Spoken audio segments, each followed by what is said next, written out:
Okay sa call ride. Nag-enjoy na naman ako. Fresh yung Bulacan. Kahit nyo nga pawis pag napawis pa ako. Galing talaga akong Bulacan. Dumiretso na ako agad dito at tumupas na, nagtrabaho agad.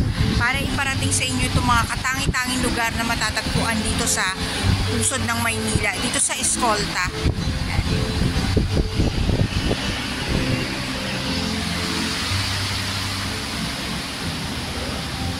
Ang gaganda talaga ng mga bags doon. Yung parang pag ikaw lang meron no, na unique ka, diba?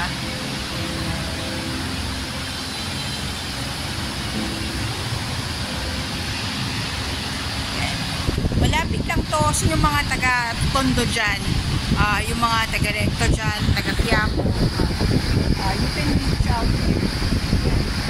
Nakita niyo yung guard na nagbigay sa akin ng ticket. Si Kuya, taga-Sapok.